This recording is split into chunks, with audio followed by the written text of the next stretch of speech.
जय श्री महाकाल। अनंत ब्रह्मांड के विशाल विस्तार में जहां अनगिनत देवता और शक्तियां विद्यमान हैं, वहां एक चेतना है जो सबसे परे है, जो आदि भी है और अंत भी। वो है कैलाश के परम योगी, ब्रह्मांड के स्वामी महादेव। उनका हर स्वरूप, हर अंग अपने आप में एक गहरा गूढ़ रहस्य समेटे हुए है। वे एक ही समय में वैरागी भी हैं और गृहस्थ भी, संहारक भी हैं और पालक भी।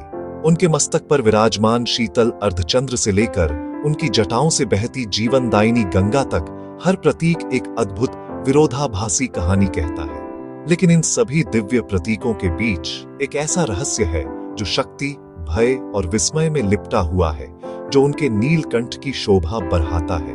हम उनके त्रिशूल की बात नहीं कर रहे, जो तीनों गुणों को नियंत्रित कर सृष्टि का संतुलन बनाता है। न ही हम उनके डमरू की बात कर रहे हैं, जिसकी ध्वनि से ब्रह्मांड का सृजन और प्रलय होता है। आज हम उस जीवित, जागृत आभूषण के रहस्य को उजागर करने जा रहे हैं, जो उनके दिव्य कंठ को सुशोभित करता है।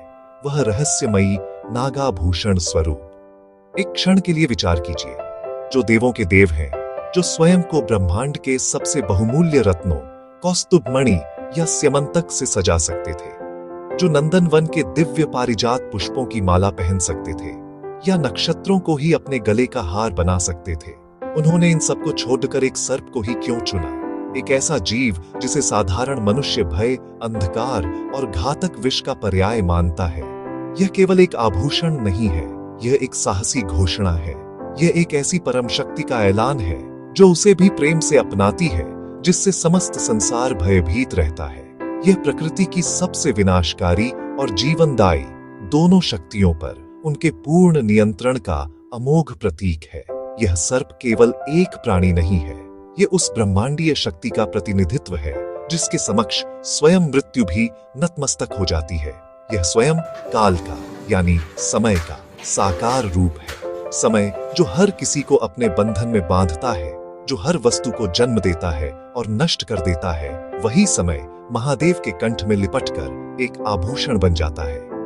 यह दर्शाता है कि शिव महाकाल है, काल के भी स्वामी। ये इस परम सत्य का स्मरण कराता है कि जो विष को अपने कंठ में धारण कर सकता है, वही अमृता का अमृत भी प्रदान कर सकता है। ये सर्प जीवन, मृत्यु और पुनर्जन्म के अंतहीन चक्र का प्रतीक है। एक ऐसा चक्र जिससे शिव पूर्णतः परे हैं और जिस पर वे एक छत्र शासन करते हैं। इस रहस्यमयी नाग की कहानी सृष्टि के आदिकाल से जुड़ी है। यह हमें उस महान समुद्र मंथन की ओर ले जाती है, जहां से देवताओं और असुरों के अमृत पाने के प्रयास में ब्रह्मांड का सबसे भयानक हलाहल विष उत्पन्न हुआ। एक ऐसा विष जो त्रिलोक को भस्म कर सकता था। यह कहानी उस मूल जीवन ऊर्जा से भी जुड़ती है जो हर जीवित प्राणी के भीतर सुषुप्त अवस्था में रहती है। कुंडलिनी शक्ति, जिसे अक्सर एक 3.5 फेरों वाले कुंडलित सर्प के रूप में दर्शाया जाता है, जो जागृत होने पर परम ज्ञान का मार्ग खोलती है। तो जो प्रश्न युगों युगों से साधकों और भक्तों के मन में गूंजता रहा है, वह केवल यह नहीं है कि महादेव ने सर्प ही क्यों धारण किया, बल्कि असली गहरा प्रश्न यह है कि यह सर्प वास्तव में कौन है। क्या यह महान नागराज वासुकी हैं, जिन्होंने समुद्र मंथन में अपनी पीड़ा सहकर भी धर्म का साथ दिया? क्या यह आदिशेष यानी शेषनाग है, जो स्वयं अनंत काल का प्रतीक है? या फिर क्या यह स्वयं महाकाल का वह स्वरूप है जो अपने शाश्वत स्वामी की सेवा में उनके गले का हार बनकर रहता है? इस एक प्रश्न का उत्तर ही जीवन, मृत्यु, समय और चेतना पर शिव के पूर्ण प्रभुत्व का अंतिम सत्य प्रकट करता है। हमारे साथ इस आध्यात्मिक यात्रा पर चलिए, जहां हम शिव के इस दिव्य नागाभूषण के रहस्य से पर्दा उठाएंगे। हमारे प्राचीन ग्रंथ समुद्र मंथन की एक अद्भुत कथा सुनाते हैं। ये सिर्फ अमृता की खोज नहीं, बल्कि ब्रह्मांडीय संतुलन और त्याग का एक गहरा पाठ है। इसकी शुरुआत तब हुई जब आर्षि दुर्वासा के श्राप से देवताओं ने अपनी सारी शक्ति खो दी। शक्ति वापस पाने के लिए देवताओं और असुरों ने मिलकर क्षीर सागर का मंथन किया। मंदार पर्वत को मथनी और नागराज वासुकी को रस्सी बनाया गया।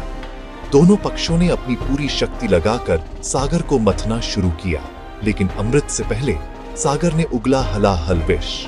यह कोई साधारण विष नहीं था, इसकी एक बूंद में ही संपूर्ण ब्रह्मांड को भस्म करने की शक्ति थी। उसकी विनाशकारी ऊर्जा से तीनों लोक जलने लगे। अमृत की आशा रखने वाले देवता और असुर अब अपनी ही सृष्टि के विनाश को देखकर भयभीत हो उठे। ब्रह्मा और विष्णु भी इस प्रलयंकारी विष के सामने असहाय थे। सृष्टि का अंत निकट लग रहा था। तब सबने मिलकर कैलाश पर विराजमान महादेव से गुहार लगाई। शिव, जो करुणा के सागर हैं, ने सृष्टि की रक्षा के लिए उस संपूर्ण विष को पी लिया। उन्होंने विष को अपने कंठ में ही रोक लिया, जिससे उनका गला नीला पडीडीएच गया और वे नीलकंठ कहलाए। उसी क्षण नागराज वासुकी, जिन्होंने मंथन में अपार पीड़ा सही थी, स्वयं शिव के नीले कंठ से लिपट गए। उन्होंने अपनी शीतलता से उस विष की उग्रता को नियंत्रित करने में शिव की सहायता की। यह वासुकी की अटूट भक्ति का भी प्रतीक था। इसीलिए शिव के गले का सर्प, नागाभूषण, केवल एक अलंकार नहीं है। यह विष पर, मृत्यु पर और समस्त नकारात्मकता पर विजय का प्रतीक है। यह शिव की उस क्षमता को दर्शाता है कि वे विनाश को भी धारण कर उसे कल्याण में बदल सकते हैं। वह सर्प हर क्षण याद दिलाता है कि विनाश और सृजन दोनों एक ही सिक्के के दो पहलू हैं और दोनों ही शिव के भीतर समाहित हैं। शिव के गले में लिपटा सर्प केवल भय का प्रतीक नहीं, बल्कि असीम शक्ति का स्रोत है। यह विरोधाभास ही शिव तत्व का सार है। वे मृत्यु के देवता हैं, पर वे ही महामृत्युंजय भी हैं। उनका सर्प इसी परम सत्य को दर्शाता है। जो संसार के लिए भय है, वही महादेव के लिए आभूषण है, क्योंकि शिव भय से परे है।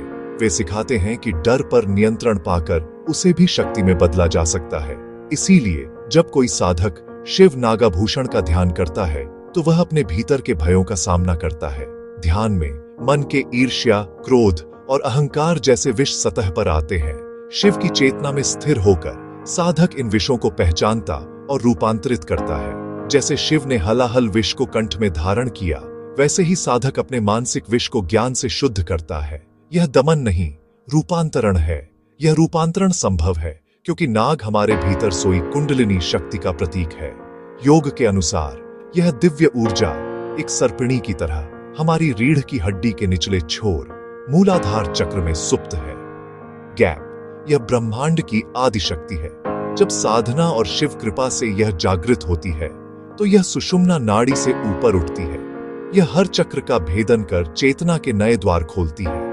अंत में जब यह सहस्रार चक्र में शिव से मिलती है, तो द्वैत समाप्त हो जाता है।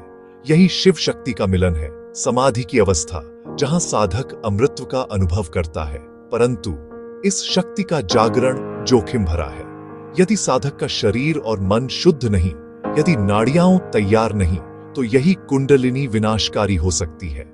जैसे एक कमजोर तार उच्च वोल्टेज से जल जाता है, वैसे ही एक अपरिपक्व साधक का तंत्रिका तंत्र इस ऊर्जा को सह नहीं पाता। यह अनियंत्रित शक्ति शारीरिक और मानसिक विक्षिप्तता का कारण बन सकती है, जो साधक को आध्यात्मिक रूप से भस्म कर देती है। और इसीलिए नागाभूषण शिव हमारे सबसे बड़े गुरु हैं। वे चेतावनी भी देते हैं और समाधान भी। उनके कंठ पर स्थिर सर्प दर्शाता है कि उन्होंने इस शक्ति पर पूर्ण अधिकार पा लिया है। उन्होंने इसे दबाया नहीं, बल्कि अनुशासित कर अपना आभूषण बना लिया। जैप, उनका शांत स्वरूप सिखाता है कि शक्ति पाना लक्ष्य नहीं, उसे संभालने की पात्रता अर्जित करना है। संदेश स्पष्ट है, शक्ति को धारण करो, पर उस पर अधिकार रखो। अपनी ऊर्जा के स्वामी बनो, दास नहीं। यही शिवत्व का मार्ग है। नाग केवल प्रतीक नहीं, वे देवता हैं, जिनमें जीवन की अनंत ऊर्जा बहती है। शिव का सर्प गले में नहीं, उनकी चेतना में बसा है। वो उन्हें हर पल याद दिलाता है कि वो काल से भी परे हैं। नाग का विष काल का प्रतीक है, और जब वो विष शिव के गले में स्थिर हो जाता है, तो समय भी शिव के अधीन हो जाता है। इसलिए जब आप शिव का नागाभूषण रूप देखें, तो जान लें, वो केवल आभूषण नहीं, बल्कि सृष्टि के विष को धारण करने वाली असीम शक्ति का प्रतीक है। और ये रहस्य केवल उन्हीं को समझ आता है जो भीतर की अंधकार को पार कर पाते हैं। अगर आज शिव अपने नाग को छोड़ दें, तो क्या सृष्टि अपनी ऊर्जा संभाल पाएगी? समापन। जय श्री महाकाल। अगर आपको महादेव के नागाभूषण का रहस्य जानकर अंदर तक कंपन महसूस हुआ हो, तो इस वीडियो को लाइक करें और हमारे चैनल राधा रानी के दास से जुड़े रहें। क्योंकि यहाँ हर नाम, हर रूप महादेव के अनंत रहस्यों का खुलासा करता है।